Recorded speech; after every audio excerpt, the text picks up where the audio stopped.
So the big question is this: how do young men like us, who didn't listen to society, who are on our own, how do we grow and improve ourselves so that we can live a better tomorrow? That is a question, and this show will give you the answers. My name is James Radzinski, and welcome to the Ascend Momentum Show. Welcome back, everyone. Today is Monday, my second week of school, but also the first day of us starting this new kayaking unit. So we get to go in the pool and kayak, basically, during gym class. It's really fun. But today, like I said, today was the first day of it, and it's a co-ed class. And the way my school is structured, everyone goes in the field house and they kind of just hang out in the field house during gym. And the boys' locker rooms are in the field house. So the boys' locker room are on one side of the field house, and then the pool that we swim in is on the other side of the field house. So I have to walk all the way across the field house, shirtless and barefoot, every single day, twice a day. Once to go to the pool and once to go back to the locker room. So, I mean, I'm saying this as humbly as possible. I've been lifting for 2 years, so I am a little jacked. But I noticed that, and I'm also tan. I'm really tan right now, and I have a six-pack. Like, my abs are cut out they're cut out pretty well, and they're very defined. So all of that stuff combined, that's just context. And I noticed today that people treat you differently. They definitely treat you differently if you don't have a shirt on, if you're jacked and tan.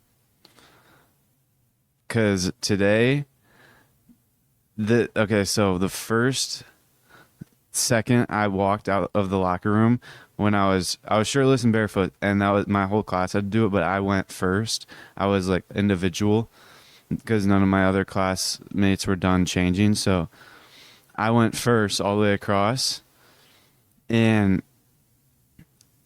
the first person I saw literally just stared at my abs. And then I kept walking because I didn't know that person. And then I went out of the locker room, and then one dude was super happy to see me, which he normally is, pretty happy to see me. But there was just a different vibe. And then that was my friend. And then I saw one of the teachers that I used to be my flag football coach, and he usually is pretty nice to me, but today was like extra nice.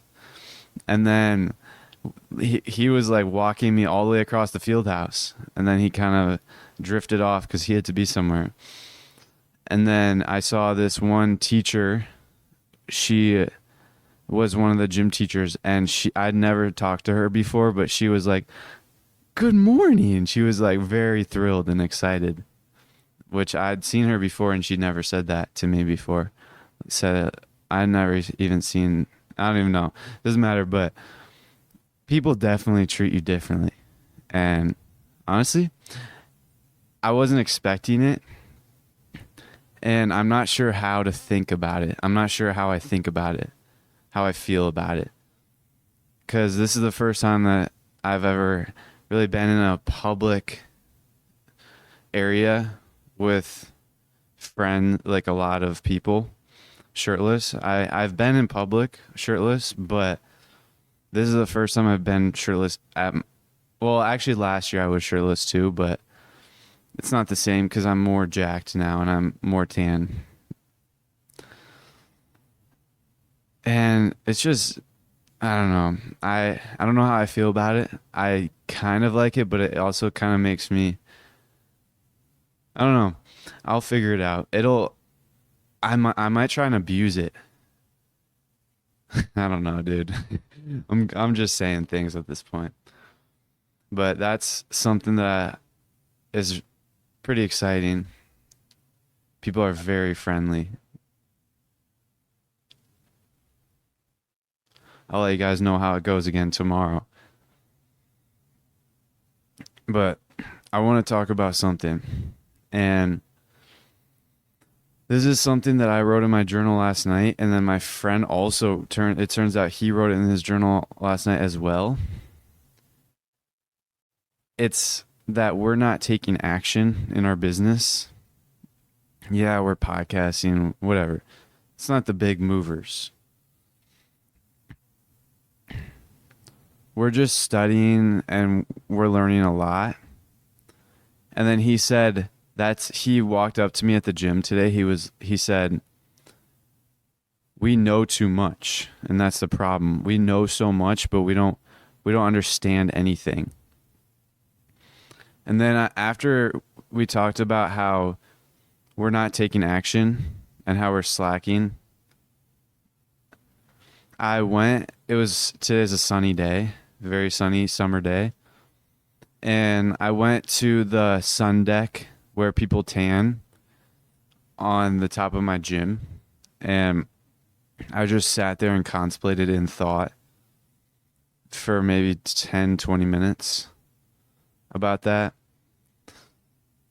Because I brought it to my attention last night, but I obviously forgot about it because I didn't remember it until he brought it to my attention today.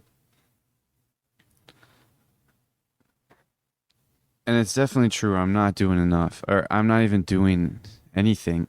The only thing I'm doing is podcasting. And to be honest, it's good, but it's not really, it's not going to make me money unless I do something with it.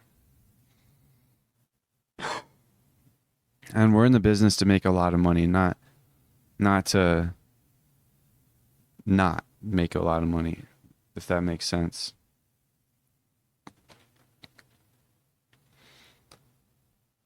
And then when I was in the showering, I was thinking he's going to start taking action soon. So if I don't take action soon, I'm going to be left in the dust.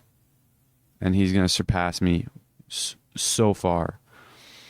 Because I was making a lot of connections. We have been studying transurfing I've been studying it for like 5 months. He's been studying it for maybe 3 or 4 or 2. I don't know. I wasn't even studying it all 5 months. I bought transurfing 5 months. Excuse me. Let me get some water.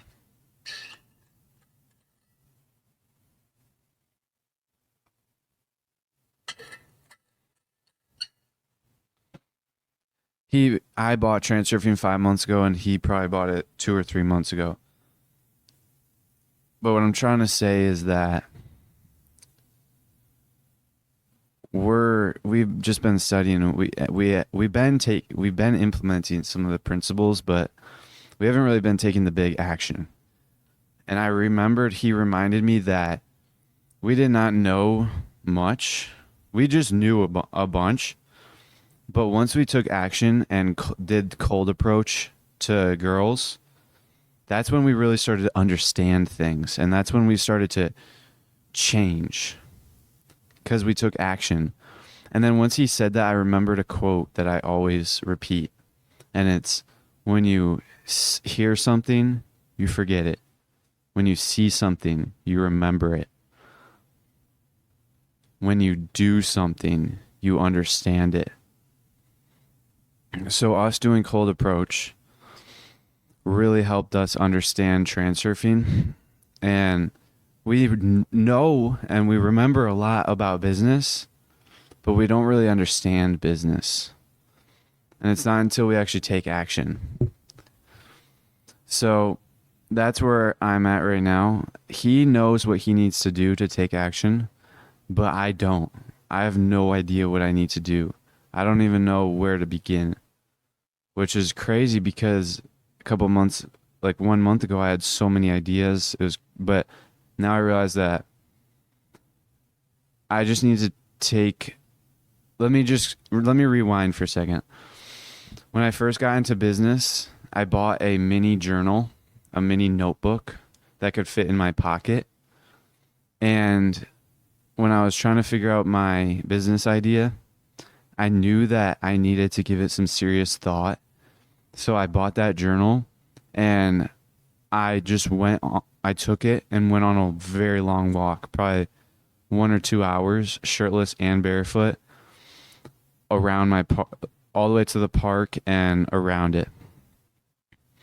And I would just sit at the bench and contemplate and write a bunch of stuff down.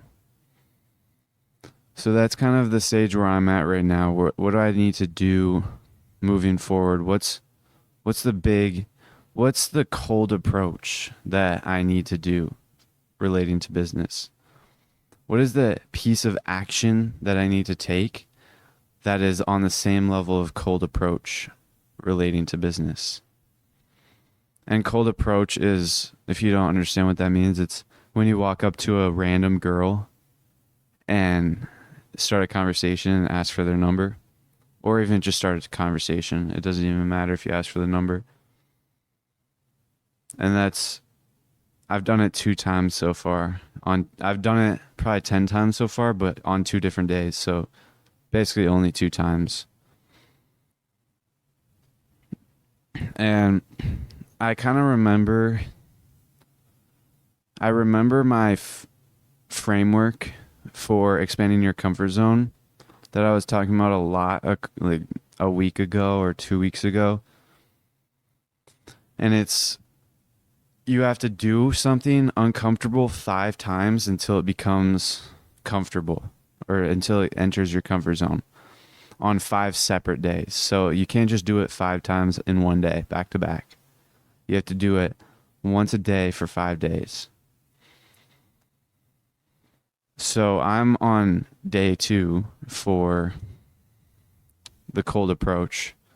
So essentially I need to spend 3 more days, and I'm probably only going to do that on the weekends, depending on if we have time or not. But I need to figure out what is that cold approach for business. What is the business cold approach that I need to do? And that's what I'm going to contemplate a lot tomorrow and tonight during my meditations.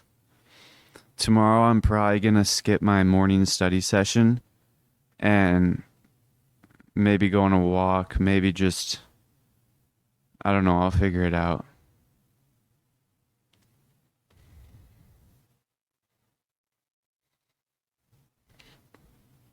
But today's a very good day, because I was suspicious that people treat you different when you're shirtless. And my suspicions were confirmed, because I started to be suspicious after that experience at the pool, or at school this morning. And then on the way home from the gym, I was riding my bike with Franklin, my friend, and I decided he had his shirt off, so he said, "Take your shirt off." So we did it. And so I biked home shirtless, and every single person was like very friendly and said hi. And I think it's definitely true.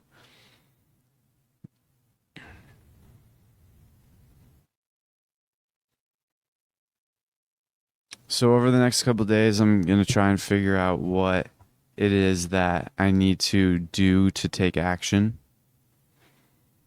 Just try and figure it out.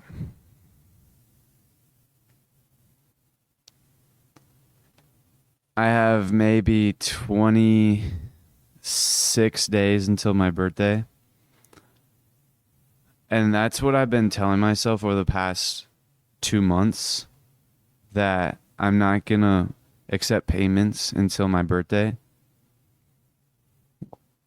Why not? That's just an obstacle and I can go around it. It's just, I don't know. I have to sit in a lot of thought about this.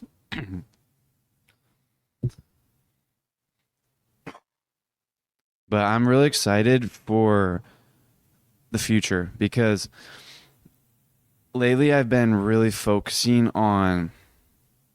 Actually, 1 second. Okay, I am awake. Lately, I've been really focusing on staying awake and staying present because that is the whole. You can't do transurfing unless you're awake.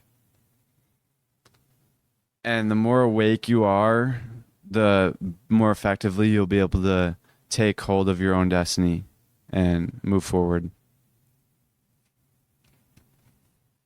So I was trying to figure out ways to stay awake longer and just practices to practice. But nothing really came up. I think that meditation is just the best way. And I've been meditating. I think that I've hit a stump where I'm meditating, but I've kind of plateaued because I'm not pushing myself while I'm meditating. I'm kind of just getting through it half-heartedly, and I'm not really pushing myself to stay vigilant the whole time. I kind of am just sleeping through the meditation, if you will. And I think that I know that that's that's not effective. I know that is definitely not helping me at all, and it's hurting me probably more. So I have to make it a point moving forward to I think that I have to realign, reframe, reshift my thoughts and opinions about meditation because currently I'm thinking that meditation is kind of just an easy exercise and you just do it and then it's based off completion and you kind of can just sleep through it and you get benefit. But I need to shift that mindset to it's kind of like working out. If you just go to the gym and sit around and lift 10-pound weights and barely do any reps, you're not going to get any benefit off of that. And that's kind of what I'm doing with meditation. So I have to treat meditation as one of my exercises because I'm just treating it as basically sleeping. I'm just falling asleep and I'm getting distracted a lot and it's not helping my brain. Because now that I'm saying that, it's kind of giving me the notion that meditation is basically to train your brain to stay more vigilant and stay more alert. And if you're just sleeping through that training session, well, then you're gonna get sleeper results. So that's probably what the title of this. I want to go in depth about that because I just kind of discovered this. Meditation is a exercise. Meditation is a training session.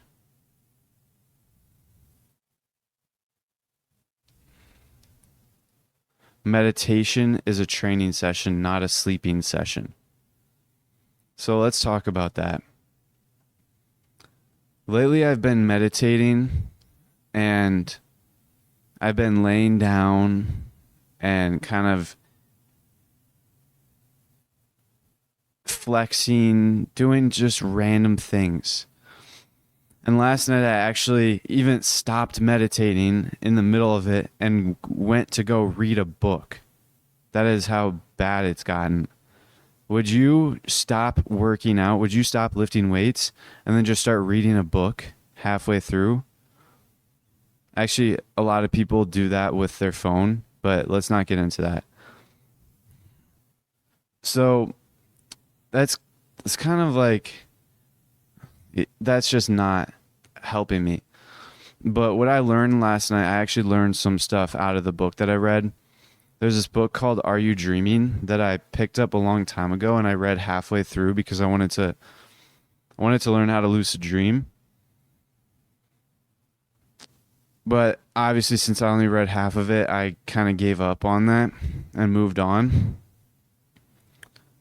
But I know that the next thing is lucid dreaming for transurfing, and that's how you are able to understand outer intention, and plus the techniques that you use to become a lucid dreamer is just all mindfulness, and that's transurfing, staying mindful and staying present.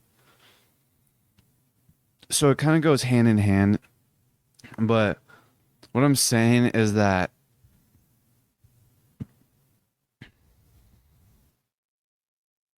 when I read that book about Are You Dreaming, I read the table of contents and looked for something new and unique that would inspire me.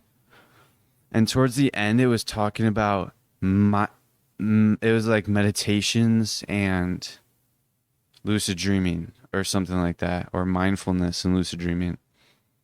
So I read that whole chapter last night, and it talked about there was this concept that it brought up called the monkey brain, and it's from Buddhism. And it's basically the monkey brain is kind of what most people's brains are, like 99% of the population's brains. 99% of people are controlled by their monkey brain. And that's basically just us. That's not us, but it's just the brain that we listen to. Every single time you try and clear your mind and then you lose focus, you fall asleep. That's the monkey brain. And I remember hearing about that concept in a podcast a long time ago. And I think that I remember there are three types of kind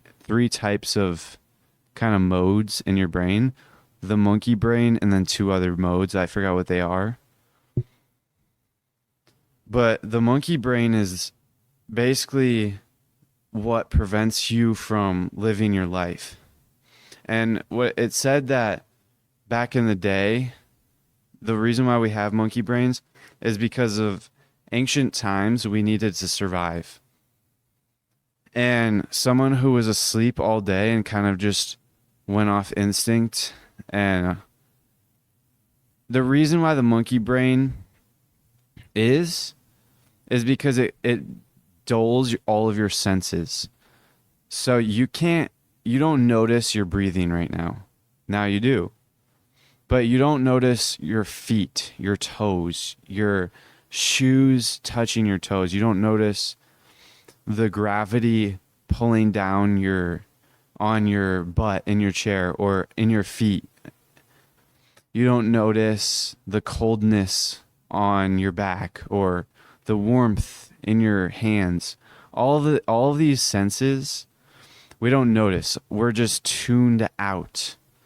And that happened during ancient times when we just needed to survive. It's someone who isn't paying attention to any of their senses and is just focused on one thing at a time.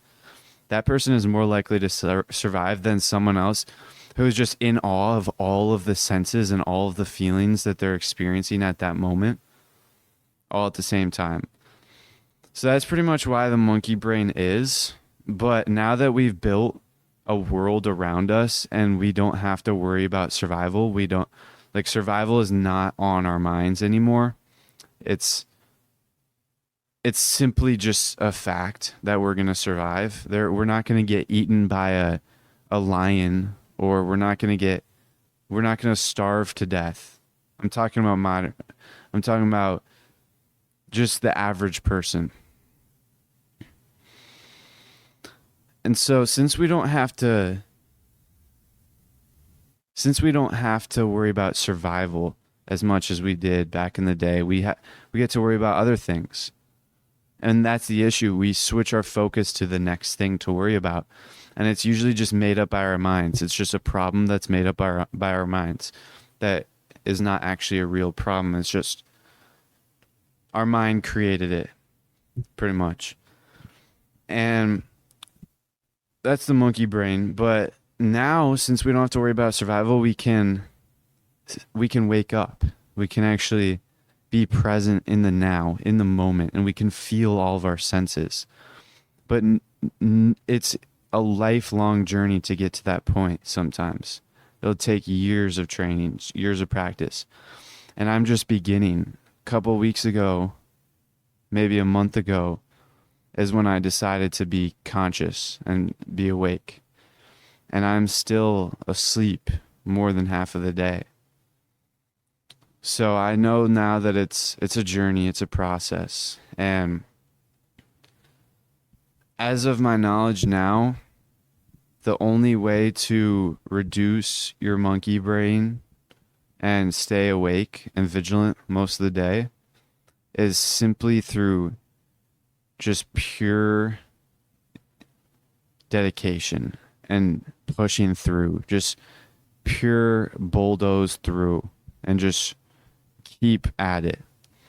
I'm not sure if there's any practice or anything, but now that it was brought to my attention, the meditation is an exercise and not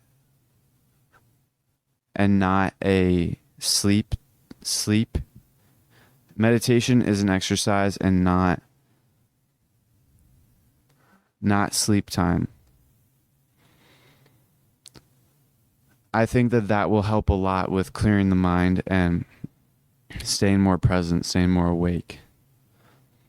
And what I did when I first started meditating is I did quantity over quality, but I think that it's quality over quantity now.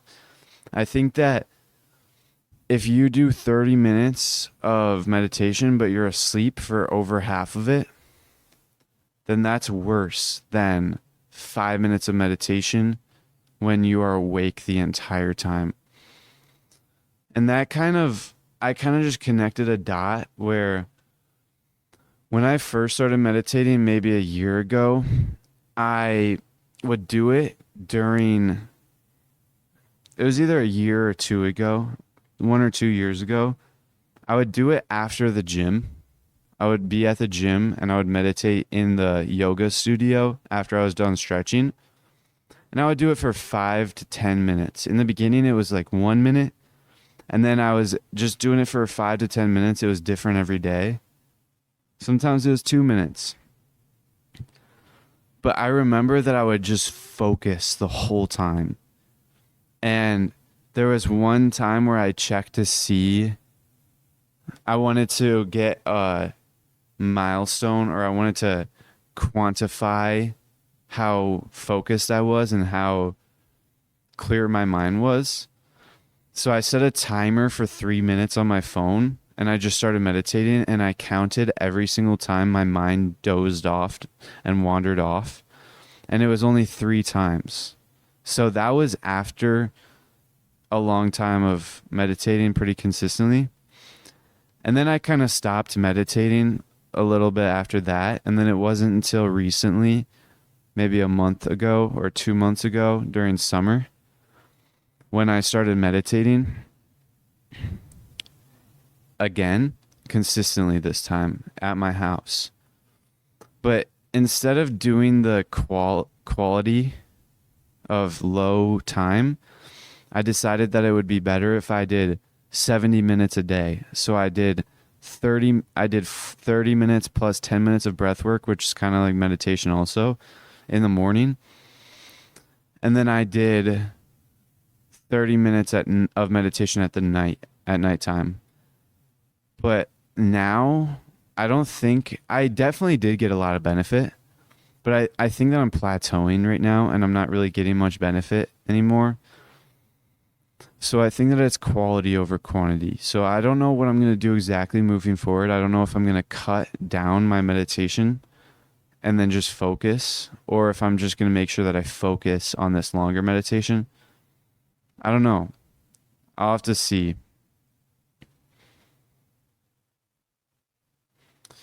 But I want to shift gears again, and I want to talk about the neck exercise. So my friend Alex, who is 30 years old and he's a bodybuilder, he told us about some exercises that he wished he knew about when he was 18. And one of the exercises was this neck exercise that he told us about. And he said that Mike Tyson does it. And I know of Mike Tyson. I don't really know. I just heard the name. That's all I knew about him, just his name. And, but I knew that he was a popular person, a famous person. So he's definitely the real deal. So he said Mike Tyson does it. So I ended up doing it, even though I don't even know who Mike Tyson is. And then later on, he showed me a video of Mike Tyson doing that exercise. And it's basically like a neck bridge, like a neck push up, where you lay on your back and you bend your knees, bend your legs to where they're kind of up, like your legs are up, bent, not just laying flat, they're bent up, like your feet are facing on the ground, like they are when you're standing. And you just push down onto the ground with your neck and do like a bridge. You basically lift your body up with your neck. And in the beginning, I wasn't even able to do it with my neck at all. I had to use my hands for support. And I wasn't even able to do a rep, but now, so I had to do static holds in the beginning, but now I can do 12 reps. And it's been maybe a week of doing it, maybe a week and a couple days. It's been less than 10 days of doing it. And I am already seeing some gains in my neck. My neck feels firmer when I touch it with my hands, but it also looks a little thicker. And so I'm really excited. I'm looking forward to the future because your neck is very important. You don't want to have a weak neck for functionality and looks. Now, let me tell you another reason why I am focusing so much on the neck. So there was this in my class last year, towards the end of the year, this senior was shopping on Facebook or Instagram for her roommate, for a potential roommate for college. And her friend, who was a junior, was helping. And at that time, I was a junior. And so I was just sitting there listening to that conversation, minding my own business. And the junior was saying, they were scrolling through, like pass. And then she said, "Oh, this guy's got a thick neck. That's so hot." And then I like started laughing. And then she said, "Just a word of advice. Guys with strong buff necks are hot." And so I just I just laughed it off. And then after that, she's a girl, so I took her advice because she's speaking for the ladies. And so if the ladies like a strong buff neck, well then that's what I got to get, right? That was my thought process. So I immediately added shrugs into my workout. And yeah, my traps got built.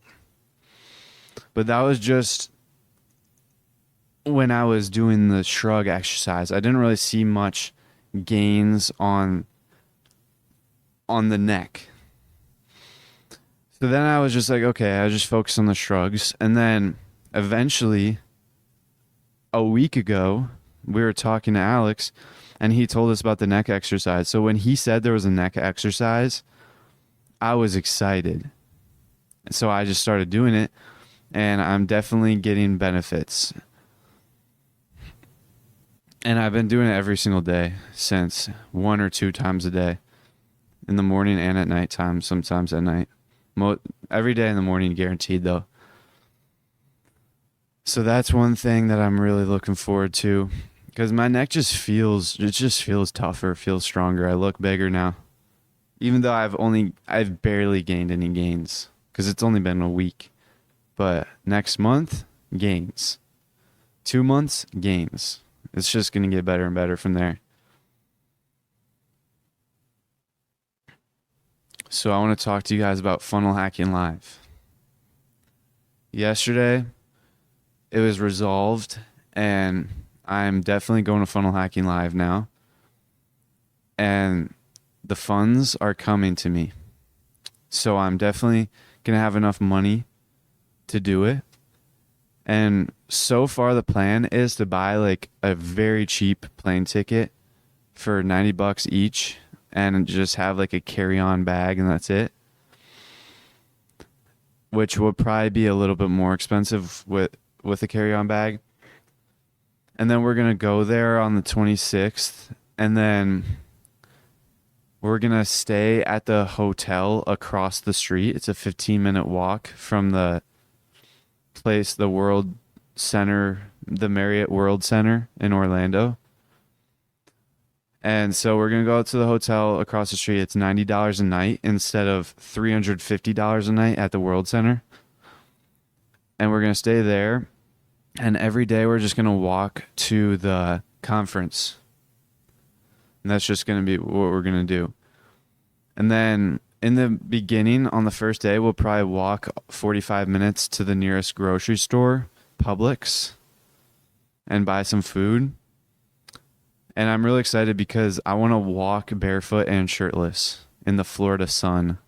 It'll be in September, so it won't be as hot, but it'll still be hot and sunny, I suspect. So I'm really excited. And then we're going to fly home on the 30th or the 1st.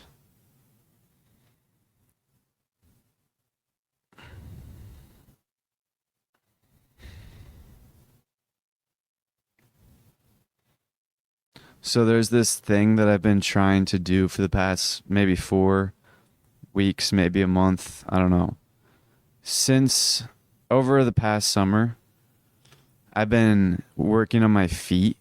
So I've been going barefoot a lot and spreading out my toes.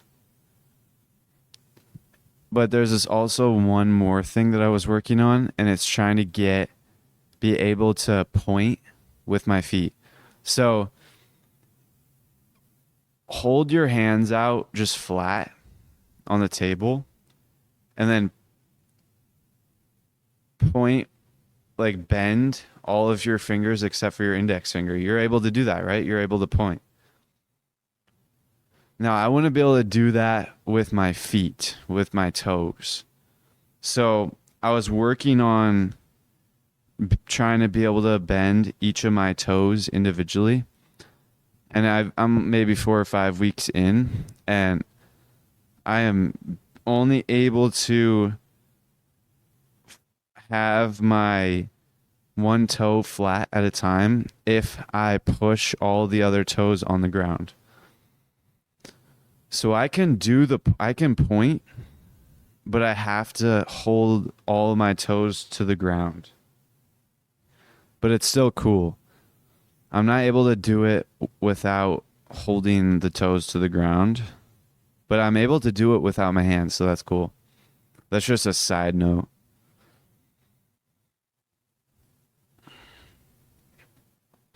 So back to the business thing. In my class business incubator, my teacher asked, is anyone doing anything? Has anyone done anything already entrepreneurial? And so I raised my hand thinking that he was just taking a poll, taking a survey. But then he said, well, tell me about it. So I didn't expect that. So I kind of just said, building funnels for people. I was caught off guard. But then there was another girl that raised her hand and he asked her about it as well. And she started a t-shirt line and the website is up and running, but she hasn't made any sales yet. So she is probably my dream customer. And I'm definitely going to talk to her because she's in 2 of my classes, my business incubator class and my humanities class. And I actually sit right next to her in humanities. So I'm definitely going to talk to her tomorrow about that and try and work with her and figure out how to get that t-shirt selling.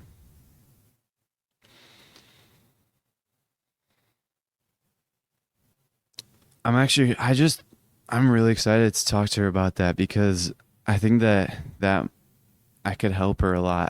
I definitely know that I can help her a lot because I'll build her a movement and help her build a funnel that will sell.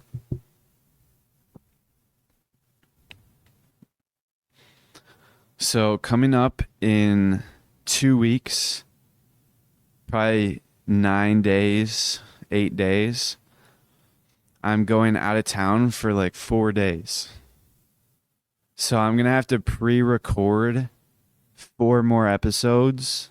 So I'm going to have to be 9 episodes ahead so they can all be posted while I'm gone. Because I like to keep the 5 episode cushion, even though I never use it. And this could be a good use of it. But I still want to pre-record some more episodes. So next weekend, I'm probably going to have to do double episodes. And over the next multiple days, I'll probably end up doing double episodes. Because I'll be going to Ohio to visit my family. And it's going to be like the whole weekend. It'll be Friday, Saturday, Sunday, Monday. We leave on Friday, get back on Monday. So I won't be able to record Friday, Saturday, or Sunday. So that's 3 days. But I will be able to record on Monday. So that's the situation. And that is next week.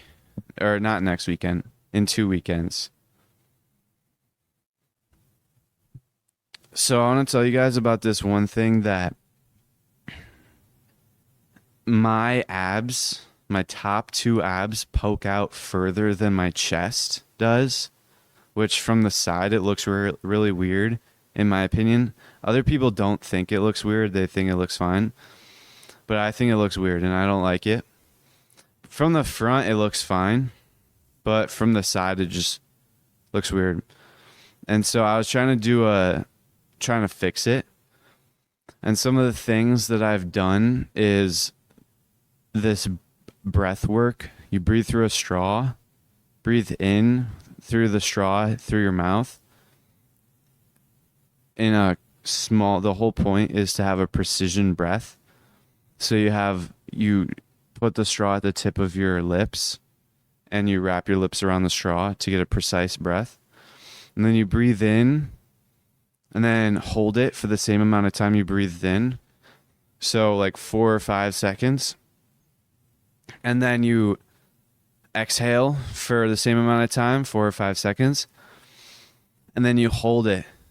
Hold the bottom of the exhale for 4 or 5 seconds. So you're kind of making a square. You're breathing in for 5 seconds, holding that for 5 seconds, breathing out for exhaling, I should say, for 5 seconds, and then holding that for 5 seconds. And then what I added is after the exhale, the 5-second exhale, and then on that that holding in part at the bottom of the exhale, so you have no oxygen, and you're just holding it. I do the vacuum, so it's basically where you suck in your stomach and kind of just make a big hole in your stomach through sucking it in. And so I added that to my routine.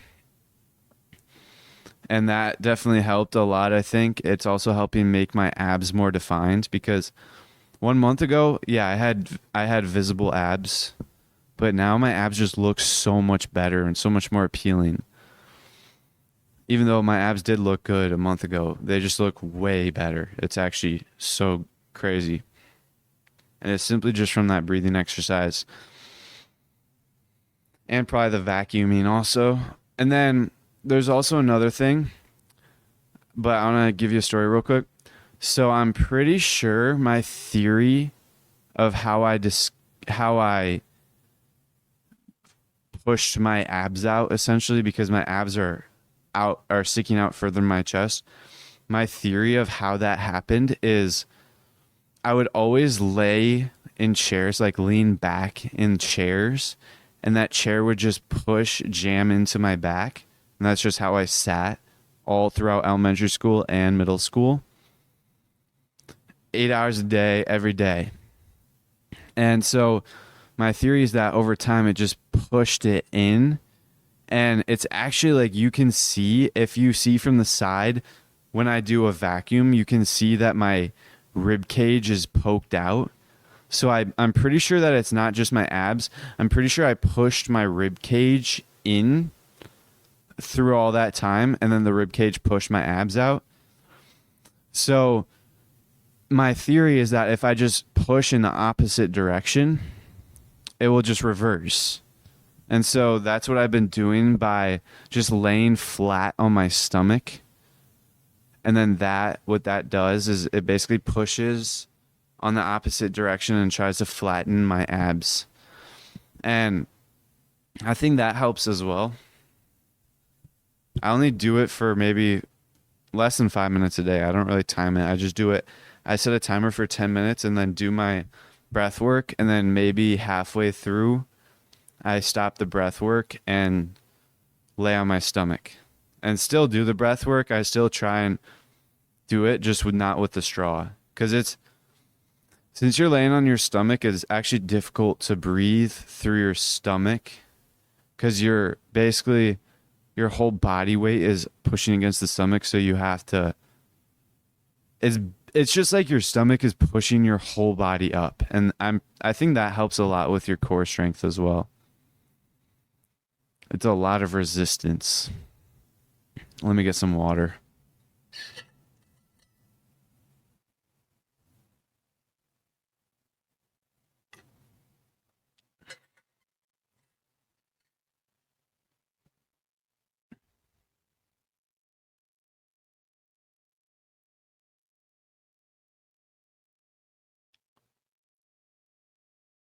So things are right now, for the past couple of weeks, I haven't really taken any action in business. And that's what I was hinting on earlier in this podcast.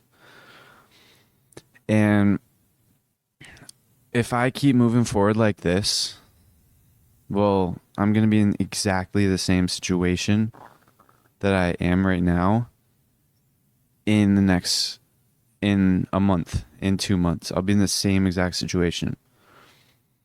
But if I actually wake up and take conscious action and start to walk forward and actually work towards my goals, then it'll be different and I will actually be closer to my goals and actually start to make some money. But that's also another thing. Money cannot be the goal. Your goal cannot be money. Because then it's just, money is elusive. This is a simple concept that I learned first in the Millionaire Fastlane, where you can't try and chase money. It's kind of like if you tried to chase a cat.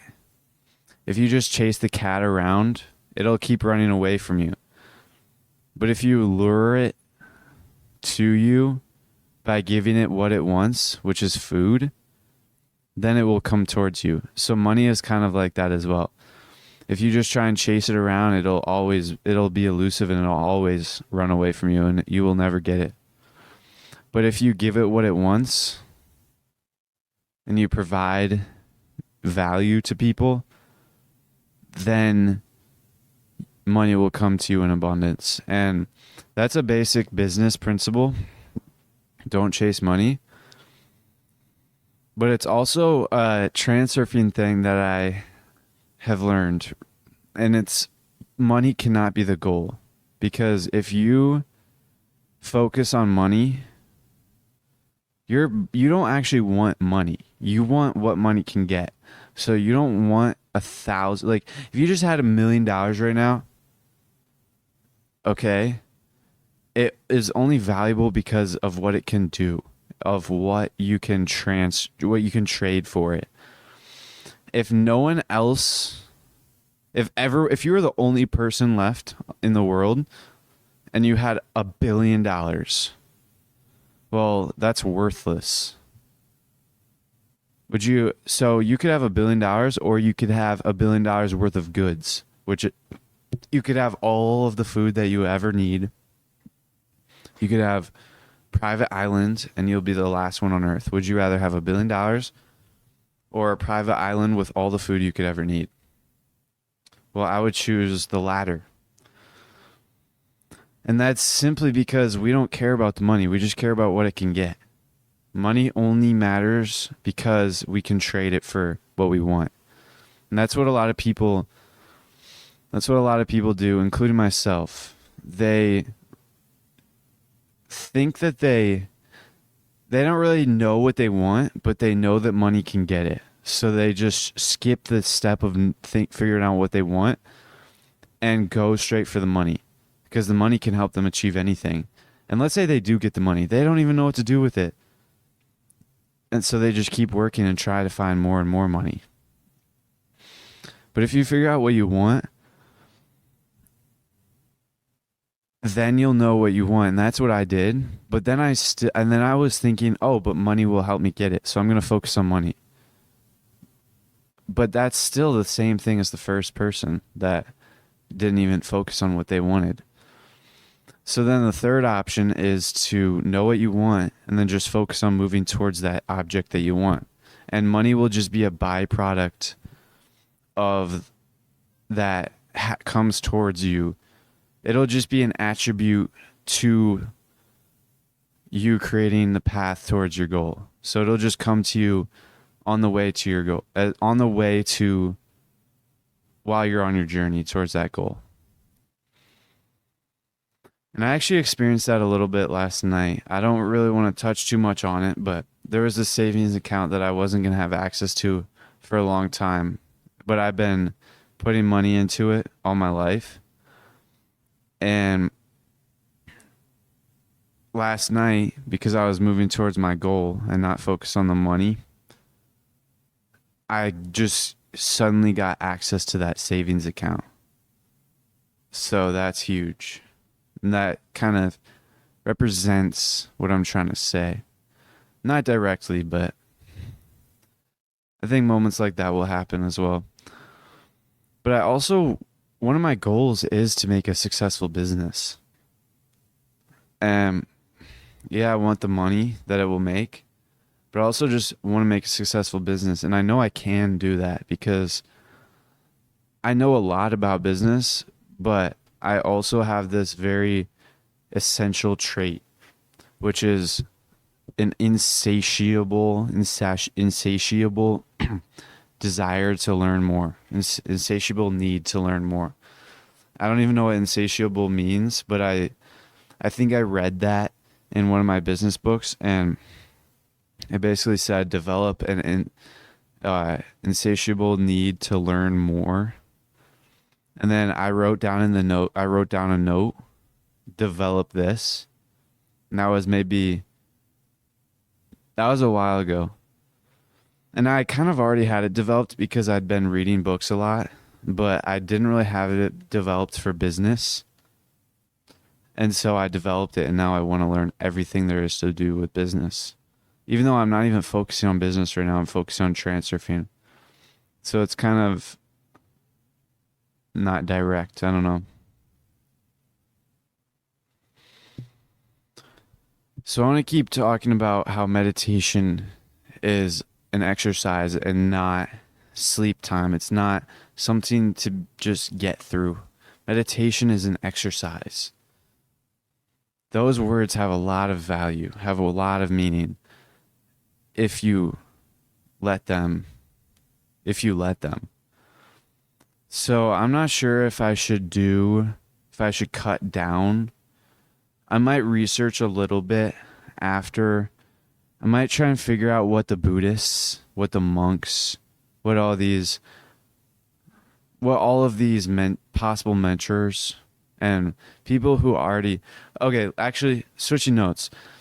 There's this book that Russell Brunson wrote. It's an ebook called The Marketing Secrets Black Book. And I emailed the PDF to myself, my school email, because it was blocked on my school Chromebook. The funnel to get it was blocked on the school Chromebook. The website was blocked. So I just emailed it. I emailed the link to the ebook to myself, and so I could be able to read it during class, which I suspect is fine because I already gave him 2 of my emails and I read all of his newsletters and marketing stuff. So I don't think he'll mind. But the whole reason I'm saying this is because today I read a part of one of the chapters, and they're all standalone chapters. So you can just read one and then think about it. And it was about, I don't remember what the chapter was called, but it's basically, he told a story about how when he started wrestling, he was terrible. And by the way, for context, he went on to become an All-American, which means that he is basically the best wrestler in the country. Essentially, that's what it meant. And in the beginning, he sucked, and that he said that he was very bad. So he decided to find someone to be his mentor. So he chose this one person, and he decided to do everything they did. So he went on runs, but he noticed that he cut corners. He kind of slowed down on his runs, kind of slacked off a little bit. And so Russell just assumed, oh, since he's successful and he's talented, he can do that. He can slack. And then during the next meet, during the next wrestling match, he watched his mentor get absolutely destroyed like he was a little girl. And he was just pinned so easily. And so what that taught Russell was that if you want something, what that taught Russell was that he chose the wrong mentor. And if he wants something, his mentor should be someone who has already achieved it. So he chose a new mentor who was a 3-time state champion that went to his school, and he did everything that mentor did. And then 2 years later, Russell went on to become a state champion, and then 1 year after that, All-American. And the whole lesson learned is if you want something, copy. If you want something, if you want to achieve something, copy everything or let me rephrase. If you want something and you want to achieve something, find somebody who has already achieved that thing and just copy everything that they do. There's 2 points. Find someone who's already achieved that. That's the first point. And then the second point is to copy them exactly how they do it. And copy everything they do. Their work ethic, their mindset, everything. And so he said that it's kind of like a law of nature. If you do that, then eventually you will succeed. It's just impossible otherwise. And I'm trying to remember what I'm trying to connect this to, because I said something a little bit further back, and that it brought up this story.